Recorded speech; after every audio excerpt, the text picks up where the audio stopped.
en fin de saison. Définitive, enfin, ne serait-ce que déjà de le proposer, je trouve ça quand même très difficile. Pourquoi? Parce qu'on a le droit à l'erreur. Bon, il a fait une erreur, il reconnaît l'erreur, qu'il prenne 5, 10 matchs ou 3 ans peut-être, mais définitive, même en dopage, même en athlétisme, en dopage, on n'est pas suspendu à vie directement.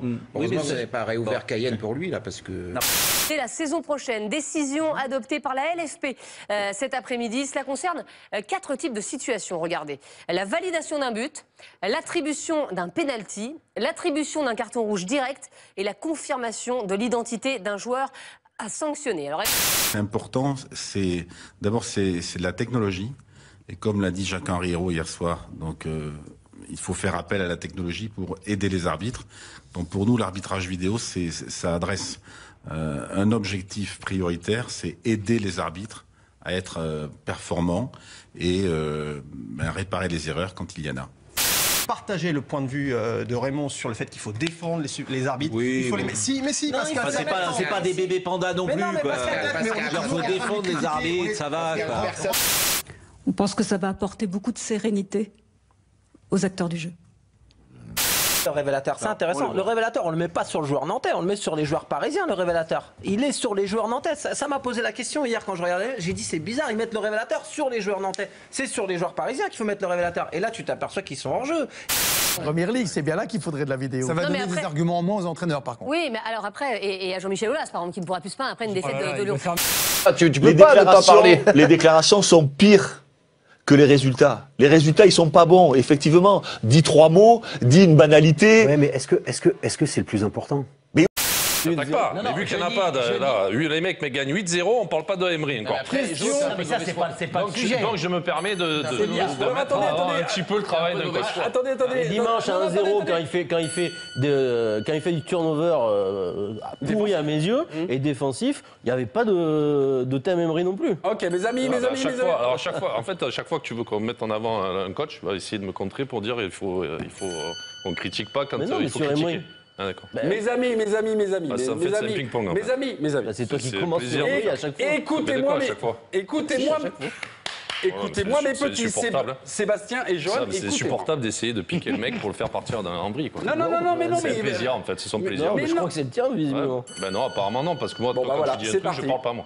C'est parti. J'essaye pas de chercher la petite bête. Mais non, mais à chaque fois c'est Emery. À chaque fois. Mais de quoi à chaque fois c'est Emery? À chaque fois c'est Emery, on n'en parle pas là. Alors, on n'en parle pas, excusez-moi. Sur un score extraordinaire, 8-0, c'est jamais arrivé de la saison, on n'en parle pas.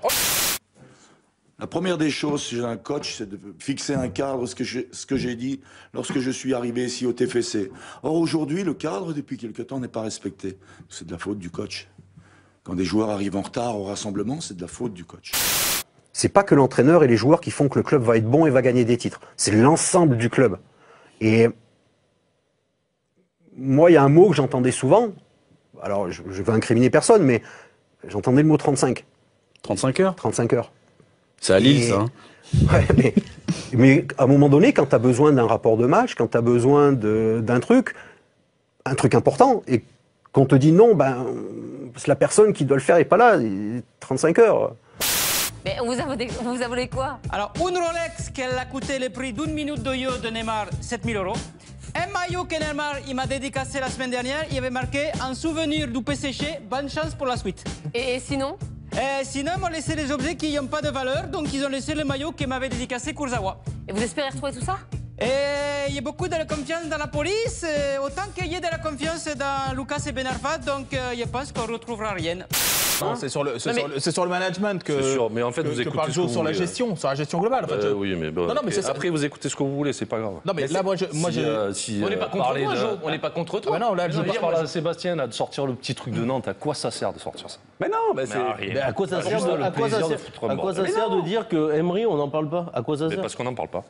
Sur un score qui est exceptionnel, qui n'est jamais arrivé dans la saison, on parle de tout, sauf du coach. Il y a Denis Troche, un jour, on allait jouer au PSG, on partait en quart, et j'avais Mathieu Luijean qui arrive en retard. Et il a fait attendre, il a garé sa voiture, il a voulu rentrer dans le car, et au moment où il a voulu monter dans le car, il a fait démarrer le car. Et t'avais Mathieu Luijean qui suivait en voiture derrière jusqu'au pont de Tancarville. Il a arrêté, il a posé sa voiture, il est rentré dans le car, mais il avait sa voiture 3 quarts d'heure plus loin, quoi. Gros déconneur, Denis Troche. Il était génial, il était génial. On n'a pas existé, on est passé pour des peintres. On n'arrivait pas à faire 3 passes d'affilée, on perdait tous nos ballons. Puis voilà, on s'est dit qu'il fallait relever la tête en seconde période et on en a encore pris plus. Donc voilà. Un peu avec un tempérament un peu explosif. Mais je m'attendais pas au bout de mon 3e ou 4e match prendre une grosse poubelle dans la gueule. Ah d'accord. Ouais, de mon gardien Oliver Kahn qui est, comme d'habitude, fondu un plomb à la mi-temps. Par contre, Jean-Louis, bah, ils ont fait quelque chose qui n'arrive jamais à Bordeaux. Ils se sont mis à sourire. C'est un club dépressif. Je veux dire, tu le vois même au niveau des supporters. Tu as presque envie de te couper les veines quand tu vas au stade. Donc, alors je veux bien que c'était suite à la défaite, mais ils demandent quoi aux joueurs? De rentrer à la maison, de se barricader, de se mettre dans la baignoire, de bien regarder la lame de rasoir à côté.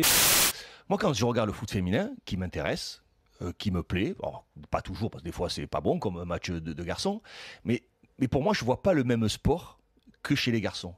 Moi, si je regarde le foot féminin en le comparant au foot masculin, je m'ennuie. Si je le regarde avec un œil différent, pas comme un autre sport totalement, bien évidemment, mais comme un sport un petit peu différent, j'arrive à me régaler parce qu'il y a des choses que je n'attends pas comme les garçons.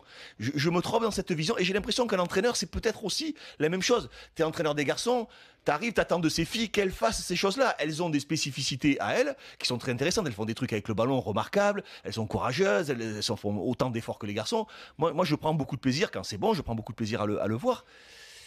Il y a quand même une grosse spécificité quand même. La différence pour l'œil, c'est le côté athlétique, ça c'est sûr. Mais dans le coaching, toi, dans ce que tu vas leur demander, que tu as pu demander à des garçons, les filles peuvent peut-être pas le faire et peut-être vice-versa aussi. Elles peuvent tout faire, très sincèrement comme les garçons. La seule différence, c'est l'aspect athlétique et la culture tactique. I am Jean-Michel Aulas and I do not approve this message.